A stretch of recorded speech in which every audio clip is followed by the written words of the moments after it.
Hello everybody, welcome back to my channel. Today we're reacting to some more Michael Jordan underrated passing. I did watch one video called Michael Jordan Puppeteer if you want to watch that already on my channel, but I want to check out more of his passing. I've done a lot about his accolades, his scoring, his defense, but passing I feel like we have not done too much with.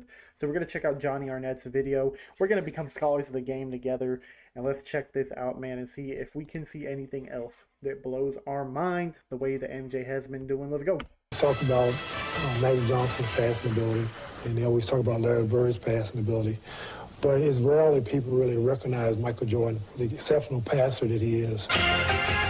Michael Jordan has earned recognition for many of his talents. But until recently, his ability to assist his fellow Bulls has been an overlooked asset. Once considered a solo performer, Jordan has proven that he's one of the game's ultimate team players. Jordan's so unselfish, he finds the open man. We're skipping your intro. I'm sorry, Johnny. At this point, this guy doesn't need much of an introduction on my channel. You all know about MJ's accomplishments and pedigree as a basketball player. Nah, I don't know anything, man. All I know about is LeBron's my GOAT. I'm kidding. Calm down. It's a joke. Now let me ask you a question. If you had to summarize Michael Jordan in one word, what would you choose? One word. I mean, I feel like GOAT is the easiest word to pick that encompasses everything. That's too easy. I'm going to go with example. He's the example that every player should be looking at. Choose. I bet some would say winner, competitor, or even champion. And those would all be great answers. But I also think one of the more popular selections would be scorer. True. After all, Michael Jordan holds an insane amount of scoring records, like the highest scoring average in regular season history and in playoff history. And he easily holds the record for the most scoring titles with a total of 10. Because of this, MJ is sometimes put in a confined... Dude, did they really have this man Karl Malone's face like that for 97 MVP? Were they putting up banners for MVPs like that? box as a historical talent. Oftentimes, he's seen by younger fans as a legend with a particular set of skills, and not necessarily viewed as an all-around talent. In reality, this couldn't be further from the truth. Yes, MJ strongly preferred to lead his team as their primary scoring threat, but on numerous occasions, he displayed his skills as an elite passer and as a masterful floor general. One of the times where his playmaking ability was called upon was towards the end of the 1988-89 season. In a controversial decision, the head coach of the Chicago Bulls, Doug Collins, decided to move Jordan from his standard shooting guard spot to the starting point guard position. Yeah, man, give me positionless basketball. Let's go. In an attempt to spark some extra life into their offense. Basically, overnight, MJ suddenly appeared to be a completely different kind of superstar than the one we had become accustomed to. Now MJ's remarkable court vision and sound decision-making was completely on display. His offensive IQ was off the charts, and he had fantastic ball control, as his massive hands and secure grip on the basketball allowed him to do things as a play creator that most other players couldn't replicate. I will say, man, his ridiculously large hands were probably a cheat code when it came to making perfect passes. It translated to some truly goofy numbers. At one point, MJ had 7 straight games with a triple-double, and he also got 10 triple-doubles in an 11-game stretch. How rare were triple-doubles back then? How rare were triple-doubles in the 80s? Alright, triple-doubles were exceedingly rare in the 80s compared to modern NBA. While Magic Johnson has 113 in the decade, the entire league averaged only 30 to 45 per season. So if people were doing 30 to 45 per season, which translates to one triple-double every 25 to 30 games league-wide, that means Michael, and then he said 88 seasons. So there were 25 in the 88 season. Does that mean 10 of them? Or was it 11? How many was it? 10 of them were Michael Jordan that year. What? Then there was a 3-game stretch where he had at least 40 points and at least 10 assists each night. He was at the helm of the offense as their point guard for the final 24 games of the regular season, and in those contests, he averaged a monstrous 30.4 points, 9.2 rebounds, 10.7 assists, and 2.5 steals, while hitting just under 50% of his shots. On top of that, he was simultaneously locking down opposing guards on the other end of the basketball court, as he finished first team all-defense. Yeah. At the conclusion of this season, the Bulls had been eliminated for the second straight year at the hands of the Pistons. And because of that, Chicago decided to let go of their head coach, Doug Collins. Dude, R.I.P. Doug. I don't know if he's dead, but R.I.P. for his coaching position, you know what I'm saying? And replaced him with Phil Jackson. With Jackson and Tex Winter now in the mix, Jordan then had to play in the triangle offense and relinquished his point guard responsibilities.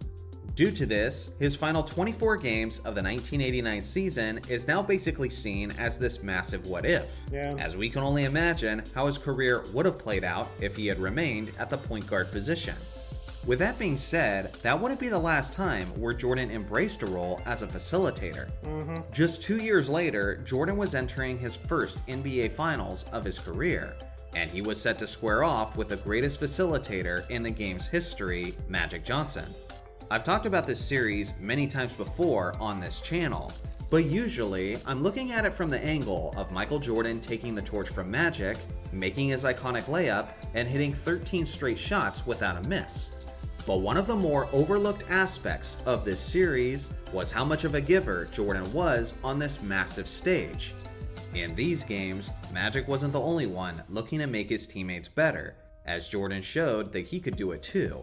In 4 out of those 5 games, Jordan had double-digit assists, including 13 assists in his iconic second game and 13 assists in Game 4. Over the course of the series, he averaged 11.4 assists while still managing to get 31.2 points on 56% shooting from the field. Such stupid numbers. Video game numbers, man. This made Michael Jordan the first player in NBA history to simultaneously average at least 30 points and at least 10 assists in a finals series. Okay, I've heard of the Clyde Drexler game where Jordan's like, I can make more threes than you, and he set the record for most 3.5. I'm seeing this where Michael Jordan is going up against Magic, and he's like, I can get more assists than you. Has there been a series, like, other than those two, where he has tried to outperform another player in the stat that they're the best at? Like, let me out-rebound Shaquille O'Neal, or let me out-rebound... Who would he have faced in the final? Like, Charles Barkley was an amazing rebounder.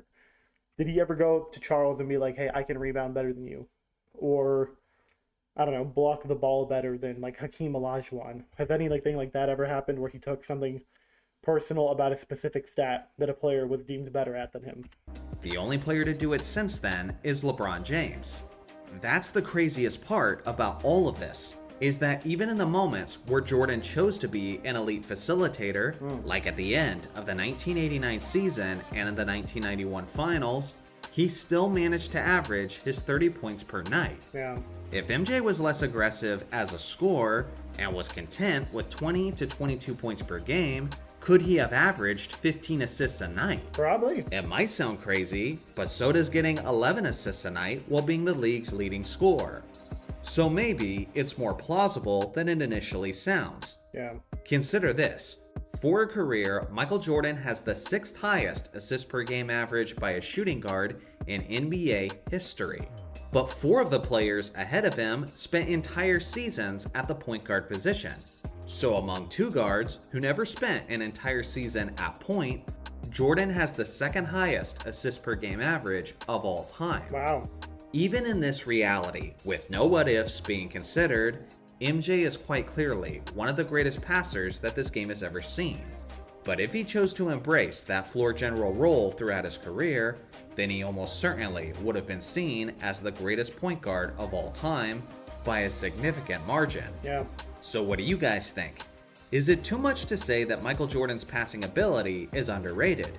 I look forward to hearing your thoughts on the matter in the comments section below. Yeah, what do you guys think? Do you think Jordan would be deemed a better player than he is now if he sacrificed some of those scoring titles to be maybe have some more assist titles in there? Like maybe knock off half of his scoring to get half more assists and be known as one of the greatest passers of all time? Do you think that makes him better, or do you think what he did was what the team needed and he's great because he was asked upon to be more of a scorer? What do you think? Thanks again to all of the members for helping the channel. Trust me, it Dang, shout out all the members, dude. Yeah, I mean, I would say, dude, I think Jordan's definitely probably one of the best passers of all time. I think it makes more sense to look at it from position to position because point guards have such an advantage there. But if he's second all time in assists per game average in shooting guards who never played another position full time, that speaks a lot, man. So I definitely think Jordan's an underrated passer. Definitely want to check more of that out. Let me know if you got more videos for me to check out. Appreciate all y'all sticking around with me. Hope you have a great day, night, whatever time of day it is for you. Catch you guys on the next one. Doses.